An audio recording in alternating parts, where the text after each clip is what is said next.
آج کا جمعۃ المبارک رمضان کے اندر دوسرا جمعہ ہے، اور یہ اللہ نے پھر شرف بخشا، اس نے توفیق دی ہمیں، اور اس نے زندگی دی ہمیں کہ ہمیں یہ نماز پڑھنے کی توفیق دی، اور آج جمعۃ المبارک میں آنے کی توفیق دی اس نے۔ آج کا موضوع بڑا زبردست ہے، رفاع عامہ کی حفاظت اور امان۔ آج اسی پر گفتگو کریں گے کہ جو پبلک لیول پہ چیزیں ہیں ان کی ہم نے حفاظت کیسے کرنی ہے، اس کو امن کیسے دینا ہے۔ ہر انسان جس ملک میں رہتا ہے، جس جگہ پہ رہتا ہے، وہاں کے کچھ قوانین اس پر لاگو ہوتے ہیں۔ جس طریقے سے کسی ملک کے قوانین اس پر لاگو ہوتے ہیں، ویسے شریعت کے قوانین بھی اس پر لاگو ہوتے ہیں۔ اب آج کا جو جمعۃ المبارک پر عنوان ہے وہ رفاع عامہ کی حفاظت۔ پبلک لیول پہ جو چیزوں کی حفاظت ہمارے ذمے ہے، ان کی حفاظت کیسے کی جائے، اور یہ حدیث کے اندر جو بندے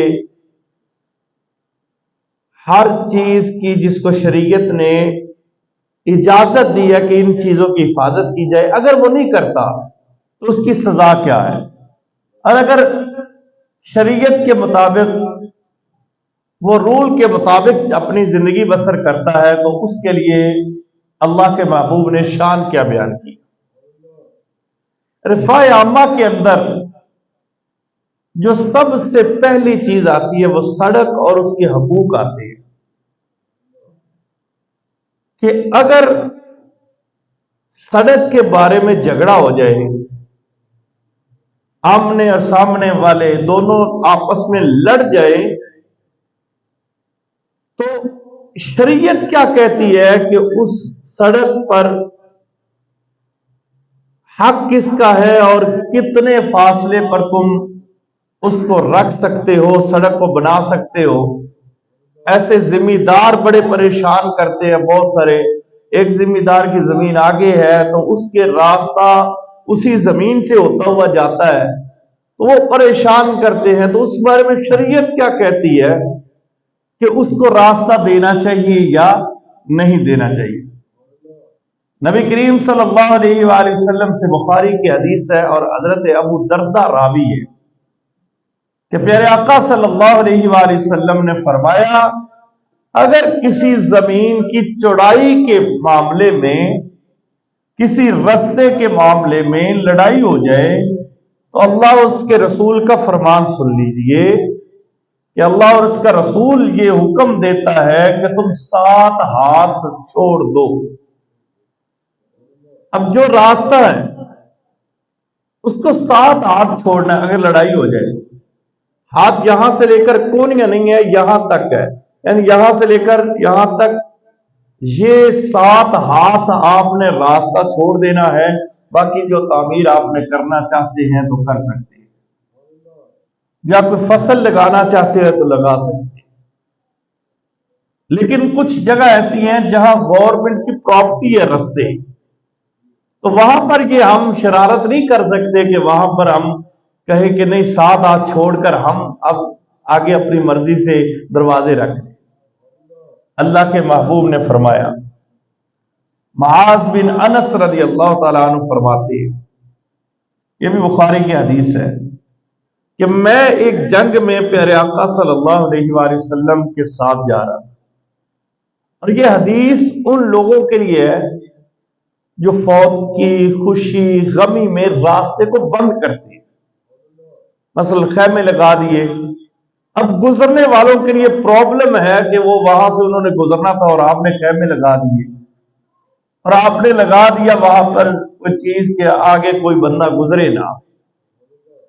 ایک تو ہوتا ہے احساس ہے، ٹھیک ہے بھائی، پورے اتفاق کرتے ہیں پورے ٹاؤن والے یا گاؤں والے بھائی ٹھیک ہے کہ اب تم اس پر متفق ہو کہ اگر کوئی خوشی غمی میں راستہ بند کرو گے تو ٹھیک ہے، لیکن آپ بندہ جو آپ سے پریشان ہے، رستے کو بند کر دیا اور اس نے گزرنا تھا اور وہ اس کو بہت لمبا چکر پڑتا ہے اس راستے پہ آنے کے لیے، تو اللہ کے محبوب نے کیا ارشاد فرمایا؟ حضرت معاذ بن انس کہتے ہیں کہ ہم نے جہاد پر جا رہے تو راستے پر ہم نے خیمے لگا لیے۔ اب دیکھیں فرمان مصطفیٰ، کمال کا فرمان مصطفیٰ ہے کہ اگر کوئی خیمہ لگا لے راستے پر تو اس کے بارے میں شریعت نے اصول بیان کر دیے۔ فرمایا اے معاذ اعلان کر دو اگر کسی نے راستے سے خیمہ نہ اکھاڑا تو اس کا جہاد ہی نہیں۔ اب اندازہ کریں کہ اگر کوئی شخص جہاد اتنی بڑی فضیلت ہے اس کی، اس کو بٹھا دے گا، اس کو بٹھا دو۔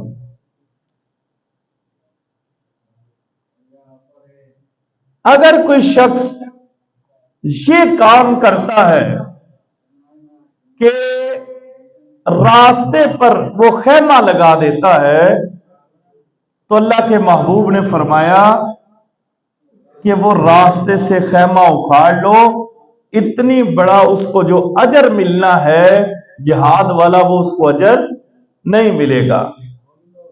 تو اب نبی کریم صلی اللہ علیہ وآلہ وسلم نے فرمایا اب یہ ان کے لیے ہے، اب یہ ان کے لیے جو زمین کا یہ بدل دیتے ہیں۔ اب اندازہ کریں، اب میری طرف توجہ کریں، ہم نے بھائی نے نشان لگا دیا بھی اتنی زمین تمہاری ہے، اتنی زمین فلاں کی ہے، اتنی زمین فلاں بھائی کی۔ گھروں کے اندر بھی حصے ڈال دیے جاتے ہیں کہ یار یہ زمین تمہاری ہے، اس کو استعمال تم نے کرنا ہے، اس کو استعمال تم نے کرنا ہے۔ اب اگر کوئی شخص ایسا نہیں کرتا، اللہ کے محبوب کا فرمان سن، میرے آقا صلی اللہ علیہ وآلہ وسلم نے فرمایا جس نے نشان کو بدلا، یہ ہمارے ہاں گاؤں کے اندر یہ معاملات ہوتے ہیں کہ نشان لگا دیے جاتے ہیں فلاں مربع تمہارا ہے، یا یہاں پر ہم نے نالا بنانا ہے، دونوں متفق ہو جاتے ہیں، رات کو ایک بندہ دوسرے کا نشان بدل دیتا ہے۔ اللہ کے محبوب نے کیا فرمایا؟ اب یہ ہمیں یہ مت سوچو کہ ہم آوارہ ہیں، اسلام میں آنا ہے تو اسلام نے سب چیزوں کے حقوق بیان کر دیے ہیں کہ یہ کام تم نے کس طریقے سے کرنا ہے۔ اب اللہ کے محبوب نے کیا فرمایا؟ اللہ کے محبوب نے فرمایا جس نے نشان کو بدلا، یا تو بھائی سویا ہوتا ہے نشان لگا رہے تھے، انگوٹھے لگا کے راتوں رات رجسٹری کروا رہے، اب ایک بندے نے زمین پر قبضہ نہیں کیا، صرف نشان کو بدلا ہے، نشان کو بدلا ہے۔ اللہ کے محبوب نے فرمایا کہ اس پر اللہ کی لعنت ہے کہ جو شخص صرف نشان کو بدل دے، اور اس کو بخاری شریف کے اندر یہ حدیث موجود ہے، جو زمین کے نشان کو بدلتا ہے اللہ کے محبوب نے فرمایا اس پر اللہ کی لعنت ہے۔ عرفہ عامہ کے کام ہے انسان کو اصول کے مطابق زندگی بسر کرنی چاہیے۔ اب پبلک مقامات پر حدیث میں آتا ہے کہ کچھ لوگوں پر لعنت کی گئی، پبلک مقامات پر اذیت دینے والے، یہ ہمارے معاشرے جد میں اندر جاتی ماری میں تو برا نہ کوئی، جب ہم اپنے اندر دیکھتے ہیں کہ یار یہاں پر میں قصوروار ہوں، ہاں انا نے ہمیں جھکانے سے منع کر دیا، ہم غلط ہیں، ہمیں پتہ چل جائے نا ہم غلط ہیں تو پھر بھی ہم ڈر جاتے ہیں، یہ بہادری نہیں ہے، یہ بلکہ اپنے آپ کا نقصان ہے، دنیا بھی خراب اور آخرت بھی خراب۔ اب یہاں پر اللہ کے محبوب نے کیا فرمایا؟ فرمایا 3 کاموں سے بچو کیونکہ ان لوگوں پر اللہ کی لعنت ہے۔ 3 کاموں، صحابہ نے عرض کیا یا رسول اللہ وہ ایسے کون سے 3 کام ہیں جس سے ہم نے بچنا ہے؟ فرمایا نمبر 1، جو شخص کسی راستے پر پیخانہ کرتا ہے، پیشاب کرتا ہے، اس پر اللہ اور اس کے رسول کی لعنت ہے۔ اب اندازہ کریں، اب راستہ بہترین راستے ہوتے ہیں گاؤں کے اندر یا شہر کے اندر، راستے میں پیشاب کرنا یہ لعنتی لوگوں کا کام ہے۔ نمبر 2، اللہ کے محبوب نے فرمایا جس نے پانی کے اندر پیشاب کیا، جیسے پانی کھڑا تھا اس کے اندر پیشاب کر دیا۔ یہ اکثر گاؤں کے اندر کسی مربے پر چلے جائیں تو وہاں پر انہوں نے پانی کھڑا کر دیا جاتا ہے، یار مویشی یہاں سے پئیں گے، جانور یہاں سے پئیں گے، بلکہ پہلے تو یہ تھا کہ انسان بھی وہاں سے پیتے تھے پانی۔ اللہ کے محبوب نے فرمایا اگر کسی نے پیشاب کر دیا پانی کے اندر، اس پر اللہ اور اس کے رسول کی لعنت ہے۔ استغفر اللہ۔ اور تیسرے نمبر پر فرمایا لوگوں کے سائے میں پخانہ کرنا۔ مثلا ہم نے یہاں سے 20 چک میں جانا ہے تو راستے میں درختوں کے نیچے اگر کوئی رکتا ہے، بندہ گرمی کے اندر رکتا ہے، اور بہت سارے ایسے گاؤں ہیں جہاں پر لوگ وہاں بیٹھتے ہیں، رکتے ہیں، لیکن اللہ کے محبوب نے فرمایا اگر کسی نے وہاں پر پخانہ کیا، پیشاب کیا، اس پر اللہ کی لعنت ہے۔ اور جو روایات اور بزرگان کرام کی تعلیمات سے ہمیں بہت ساری چیزیں ایسی ملتی ہیں کہ جن پر لعنت کی گئی ہے۔ اب ان میں سے گند پھیلانا، گند، ہمارے ہاں تو یہاں پر وہ تعلیم ہی ہم نہیں دیتے بچوں کو، نہ ہی ہم نے خود تعلیم حاصل کی۔ اب معاشرہ بڑی چیز ہے، ہم تو بسکٹ کھاتے ہیں نا تو بچوں کو سکھاتے ہی نہیں ہے کہ بیٹا اس کو ڈسٹ بین میں پھینکنا ہے، جہاں پر بیٹھے ہیں گھر کے اندر بھی بیٹھے ہیں تو وہاں پھینک دیا۔ ایسے ہی ہم بہت ساری جگہ پر جاتے ہیں یا بازار میں جا رہے ہیں تو جہاں پر ہم نے وہ بسکٹ یا کوئی پیکٹ ہم نے دیکھا وہاں پر پھینک دیا۔ اب یہ اس کے اندر میں دور نہیں جاتا، پاکستان سے بعد یورپ میں نہیں جاتا، بلکہ ہمارے قریب ترین یہ وہ پٹرول پمپ ہے۔ کبھی کبھی بچوں کو وہاں پر میں لے جاتا ہوں، جھولے ہیں، بچے کھیل لیتے ہیں، لیکن اندازہ کریں وہاں کی صفائی ستھرائی، ماحول ایک بدل سا جاتا ہے۔ یار ایک سسٹم ہے، ہمارے تو مسجد کے اندر پڑھے لکھے بندے وہ بھی کھجور کھاتے ہیں تو کچھ یا تو پیکٹ نیچے صفوں کے نیچے سے نکلتے ہیں ٹافیوں کے، یا کھجور کھائی اور ویسے ہی پھینک۔ بھائی یہ تعلیم ہم کس کو دے رہے ہیں؟ اپنے بچوں کو۔ سب سے زیادہ کمی اس چیز کی ہے کہ ہم نے اپنے بچوں کو اویئرنیس ہی نہیں دی، ہم نے اپنے بچوں کو یہ تعلیم ہی نہیں دی کہ ہم نے کرنا کیا ہے، ہم نے رہنا کیسے ہے، ستھرا کیسے رہنا۔ ہم ویسے مثالیں دیتے ہیں کہ صفائی نصف ایمان ہے، تو اندازہ کریں تھے ہم خود صفائی نصف ایمان پر کیسے چلتے۔ ہم نے سمجھا صرف ہم نے نہا لیا، کپڑے اچھے پہن لیے تو ہم نصف ایمان، نہیں بھائی، معاشرے کو صاف رکھنا یہ نصف ایمان ہے کہ تم جس جگہ پہ رہتے ہو، جس گھر میں رہتے ہو، جس قصبے میں رہتے ہو، کیا تمہاری وجہ سے گندگی تو نہیں پھیل رہی؟ اب یہ والا کام جو گندگی پھیلانا ہے یہ لعنتی لوگوں کا کام ہے، یہ اچھے لوگوں کا کام نہیں ہے۔ ہم نے اپنے بچوں کو تعلیم دینی ہے اس چیز کی کہ ہم نے کرنا کیا ہے۔ اور نمبر 5 پہ سگریٹ ہمارے یہاں بہت چلتی ہے، ٹھیک ہے، اور عام چلتی ہے، اور ہم کرتے کیا ہے کہ بندے 4 بیٹھے ہیں نا، جو سگریٹ کا عادی ہے اس نے فوری سگریٹ نکالنی ہے اور اس نے سگریٹ پینا شروع کر دیا. لیکن کبھی یہ نہیں سوچا یار اس سگریٹ کے پینے سے کیا آگے والا متنفر تو نہیں ہوگا, اس کو نقصان تو نہیں ہوگا, یار اس کو سانس کا مسئلہ ہے, اس کو پرابلم تو نہیں ہوگی. ہم نے اپنی روح کو خوش کر دیا, اپنے جسم کو راضی کر لیا, لیکن آگے والے کو جو تکلیف ہم نے دی اس کا حساب کس نے دینا ہے؟ رفع عامہ کی حفاظت ہماری ذمہ داری ہے. اور پھر کرتے کیا ہے, آدھی سگریٹ پی لی ہے, جتنی بھی پی پھر پھینک دی. اور چھوٹے چھوٹے بچے وہ اٹھا کے وہ سیکھ رہے ہوتے ہیں پاپا کیسے پیتا ہے, مما کیسے لگاتی ہے, بھائی کیسے لگاتے ہیں, انکل کیسے لگاتے ہیں. اور بھائی یہ تعلیم ہماری کتابوں میں نہیں ہے, تعلیم ہمارے معاشرے میں ہے کہ بچے چلتے کیسے ہیں, بیٹھتے کیسے, اٹھتے کیسے ہیں, وہ سیکھ کیا رہی. اس کے بعد اور چیز ہے گندگی کو آگ لگانا, اور یہ قانونی جرم بھی ہے. ہم یہ 2 دن پہلے یہاں نماز پڑھ رہے تھے, باہر کسی نے آگ لگا دی, اور وہ سارا کے سارا وہ سانس کے اندر آ رہا تھا, اور کافی زیادہ مشکلات سانس لینے میں ہو رہی.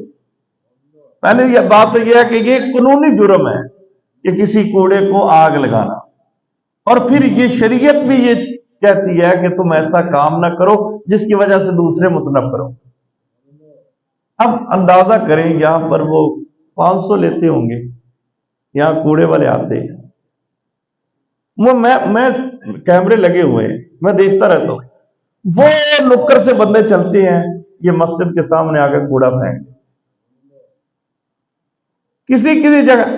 بھائی 200-400 روپے 500 روپے اس کی منت کرو بھائی, یا کسی ایسے بندے کو کہہ دو کہ بھائی میں پیسے نہیں دے سکتا, 200-400 یہ کوڑا ہی اٹھا کے لے جایا کرو. یہ ہوتا کیا ہے, یہ پبلک مقامات پر یہ اس کی حفاظت ہماری ذمہ داری ہے.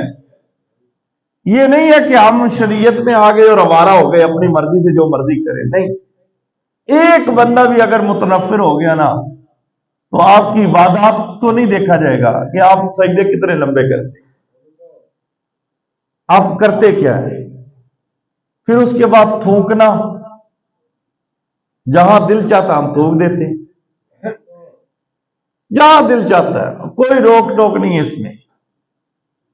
اور پھر کہتے ہیں کہ معاشرے کے اندر جو ہے وہ یار ہمارے پاکستان میں بیماریاں بہت, اس کے حقدار ہم بھی ہیں, ہم نے خود اس بیماریوں کو جنم دیا ہے. اب دیکھیں ماحولیات کیا ہے. اور اس کے بعد فرمایا کہ یہ وہ کام ہے جہاں لوگوں کو ستایا جائے اور لوگوں کو تنگ کیا جائے. اللہ کے محبوب نے کیا فرمایا, راہ سے کانٹا اٹھانے والوں کے لیے پیارے آقا نے ارشاد فرمایا ایک شخص جا رہا تھا, راستے پر پڑا ہوا اس نے کانٹا اٹھایا. اذیت کس کو دینی تھی, اس نے لوگوں کو. تکلیف کس کو دینی تھی, لوگوں کو.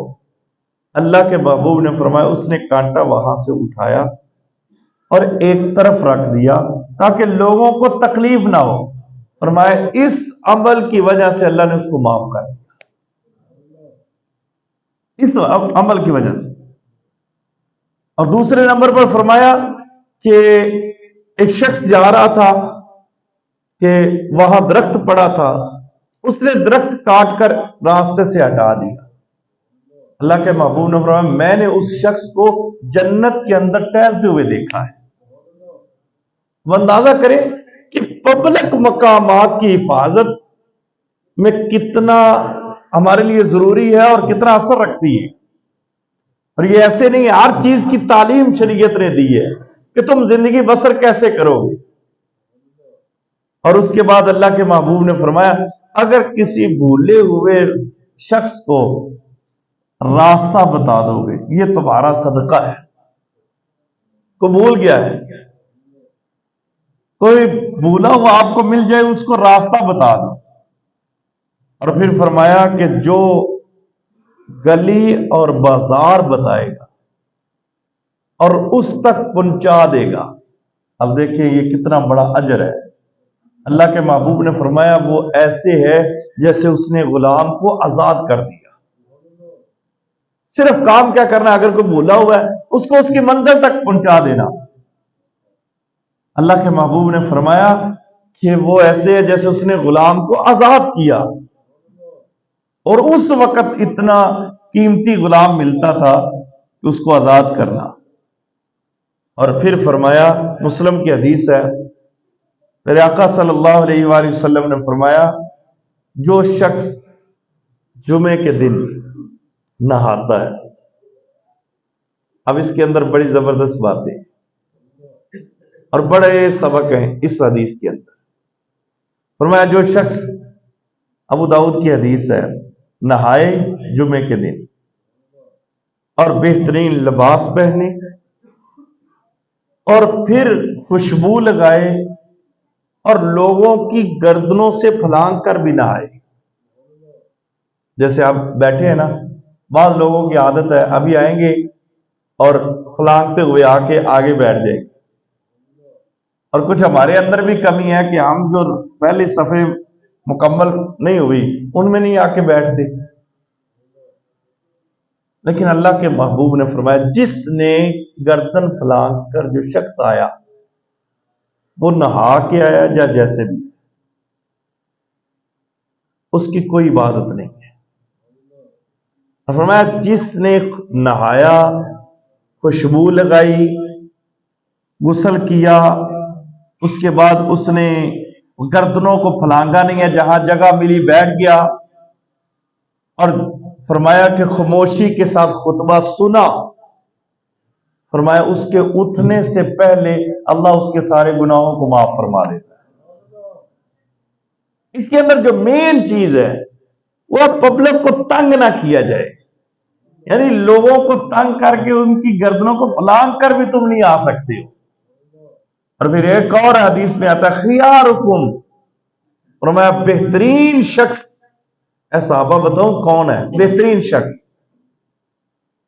بہترین شخص عرض کے حضور ضرور بتائیں.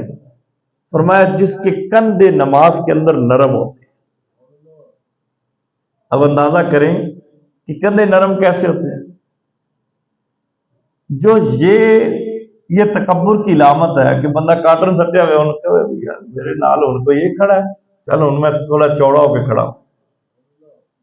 نہیں، اللہ کے محبوب نے فرمایا خیارکم، اس کے کندھے نرم تھے، کسی کو تکلیف دینے کا اس کا مقصد نہیں تھا.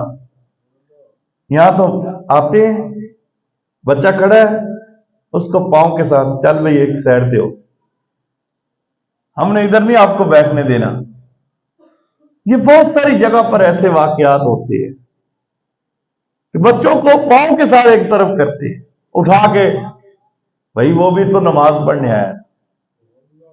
اب یہاں پر اللہ کے محبوب نے فرمایا بہترین شخص وہ ہے جس کے نماز کے اندر کندھے نرم ہے.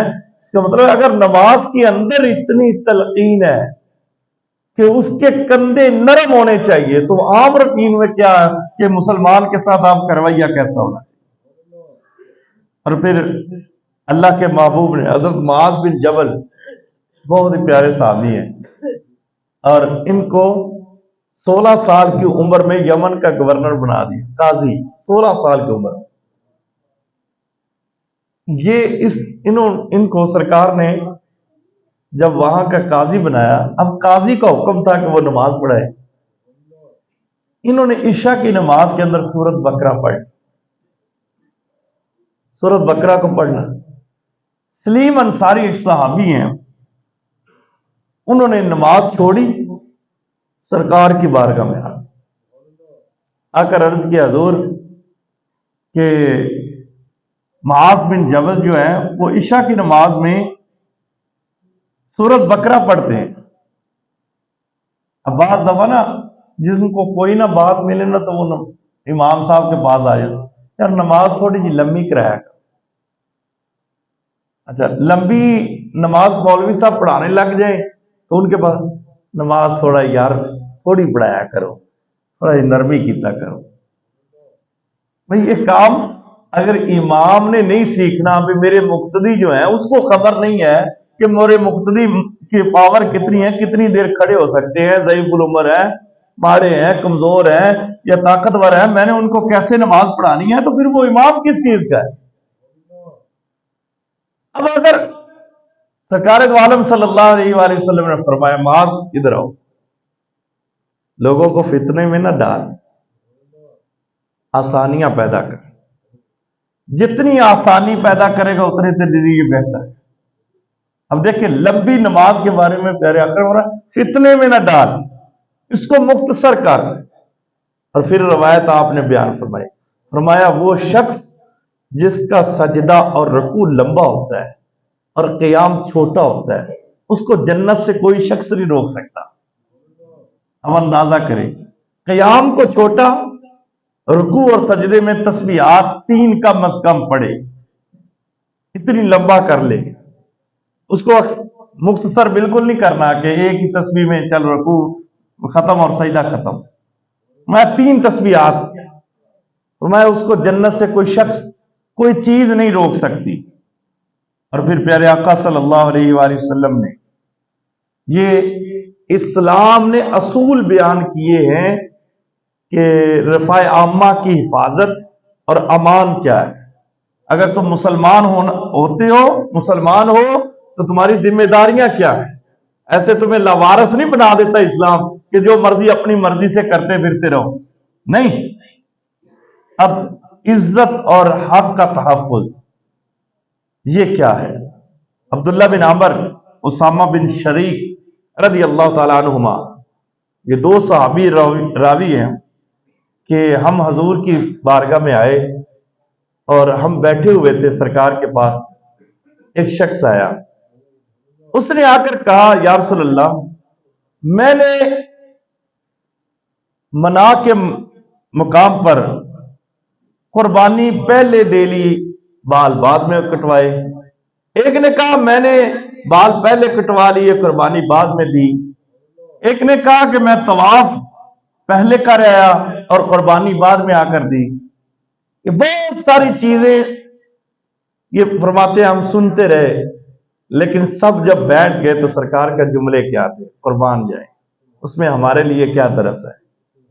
فرمایا برباد ہو گیا وہ شخص جس کی کوئی ظلم کرتے ہوئے کسی مسلمان کی آبرو کو زبان سے کینچی کی طرح کاٹتا ہے۔ ہلاک ہو گیا وہ شخص، سادہ سے لفظوں میں سرکار نے فرمایا جس کی زبان سے کسی کی عزت محفوظ نہیں ہے۔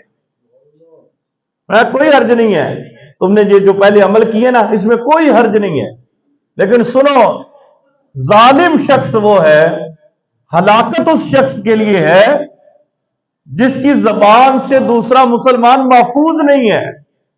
اور حضرت علی فرماتے ہیں کہ تیروں کے زخم بھر جاتے ہیں، زبان سے آیا ہوا زخم کبھی نہیں بھرتا۔ جو مرضی آپ کر لیں، آپ کی زبان سے نکلے ہوئے لفظ بڑا اثر رکھتے ہیں، کہ تم، اس لیے کہا جاتا ہے پہلے تولو پھر بولو۔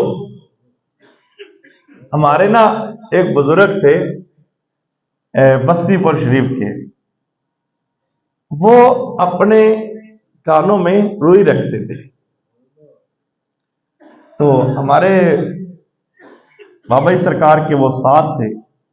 بابا سرکار نے ایک دن ہمیں بات سنائی کہ میں نے ان سے پوچھا کہ آپ یہ روئی کیوں رکھتے ہیں، سنتے تو ہیں؟ انہوں نے جو جملہ بولا، انہوں نے کہا میں نے اپنی زندگی کا نچوڑ نکالا ہے کہ جتنی تکلیف بری باتوں سے ہوتی ہے نا، اتنی تکلیف کسی چیز سے نہیں ہوتی۔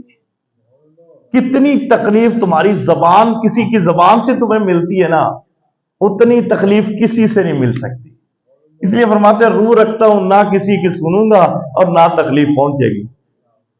تو یہ حکمت ہے ایک، کہ جب ہماری زبان سے دوسرا مسلمان محفوظ ہی نہیں ہے، فرمایا تم کامل مومن نہیں ہو سکتے، جو مرضی بن جاؤ، جتنے مرضی لمبے سجدے کر لو، لیکن اگر زبان سے دوسرا مسلمان محفوظ نہیں ہے تم کامل مومن نہیں بن سکتے ہو۔ ابن ماجہ کی حدیث ہے، میرے آقا صلی اللہ علیہ وآلہ وسلم نے مومن کو کسی بھی قسم کے تکلیف سے یا مارنے سے سرکار نے منع فرمایا۔ یہ حضرت مقدار یہ پیارے آقا صلی اللہ علیہ وآلہ وسلم کے اب دیکھیں حصے کا دودھ پی گئے۔ اب یہ صحابی تھے، سرکار نے ڈیوٹی لگائی ان کو کہ تم نے بکریوں کا دودھ لے کر آنا۔ یہ کہتے مجھے بھوک بہت لگی، میں سرکار کے حصے کا بھی دودھ پی گیا۔ یہ رحمت عالم ہے، یہ مقام ہی اور ہے۔ حضرت مقدار فرماتے ہیں کہ سرکار ساری رات مجھ سے کوئی بات نہ کیا، کوئی بات نہ کی، آئے نماز پڑھی، لیٹ گئے۔ صبح فجر کے وقت فرمایا مقدار وہ دودھ کہاں ہے؟ عرض کی حضور میں پی گیا ہوں۔ تو سرکار نے کوئی لفظ نہیں کہی، فرمایا اللہ تمہارے پیٹ کو بھر دے۔ فرماتے ہیں اس کے بعد اللہ رب العزت نے کبھی اتنا بھوکا ہی نہیں رکھا یہ سرکار کی دعا سے۔ اور پھر فرماتے ہیں کہ بھرا کیسے کہ اس دعا کے بعد سرکار نے مجھے وہ بکری بھی عطا کر دی جس کا میں نے دودھ پیا تھا، اور پھر اللہ نے ان بکریوں سے آگے نسل در نسل چلائی۔ پھر میرے پاس دودھ اتنا ہوتا تھا میں سرکار کی بارگاہ میں پیش کرتا تھا، اور پھر میں سوچتا تھا کہ یہ اس کا کفارہ ہے جو میں نے ساری زندگی ادا کرنا ہے۔ سرکار کی دعاؤں سے ملا۔ ابن ماجہ کی حدیث ہے، مزدور کو اس کے پسینہ خشک ہونے سے پہلے مزدوری دو۔ اب یہ رفع عامہ کے کام ہے، ایک بندے سے ہم نے کام لیا اور پھر اس کی مزدوری ہم کیا کرتے ہیں؟ ڈنڈی مارتے ہیں۔ ہمارے بہت بڑے مدلل ایک صوفی گزرے ہیں، جلال الدین رومی، کمال کے صوفی تھے۔ اس کو کسی نے کہا حضور میری نا دعائیں قبول نہیں ہوتی۔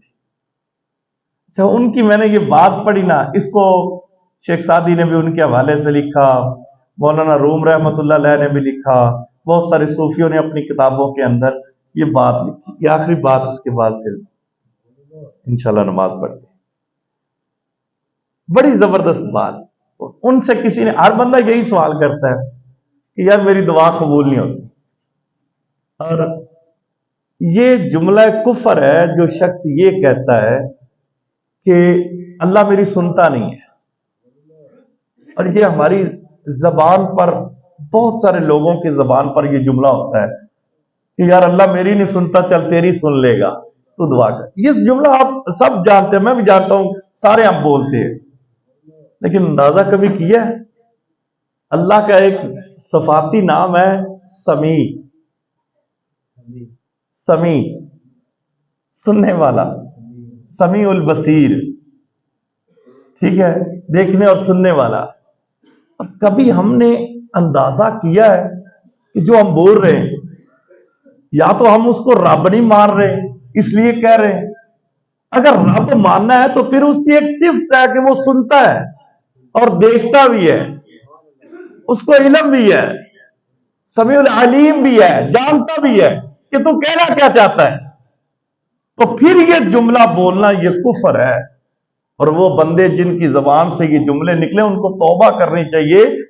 بھئی تم خود دعا مانگو، وہ سنتا بھی ہے، جانتا بھی ہے، پہچانتا بھی ہے کہ کون بندہ کیا مانگ رہا ہے۔ اب آگے وہ کب دینا اس کو، اس نے بندے کو کب اس کی دعا تمہاری قبول کر لی ہے۔ اب مولانا جلال الدین رومی رحمت اللہ علیہ سے کسی نے کہا حضور میری دعائیں قبول نہیں ہوتی۔ تو آپ نے جو جملے کہے کمال کے، آپ نے فرمایا کہ ہر اس شخص کی دعا کبھی قبول نہیں ہو سکتی جو اللہ سے تو وہ چاہتا ہے لیکن خود ویسا نہیں بنتا۔ اب اس کو انہوں نے کہا جی سادہ لفظوں میں آپ سمجھائے۔ اب میں اللہ سے ہم کیا مانگتے ہیں؟ یا اللہ میرے پہ ظلم نہ ہو، اور خود ظالم ہے، لہذا اس لیے ہماری دعا قبول نہیں ہوتی۔ اچھا ہم دعا کرتے ہیں یا اللہ میرے رزق پہ اضافہ کر، مجھے رزق اتنا عطا فرما۔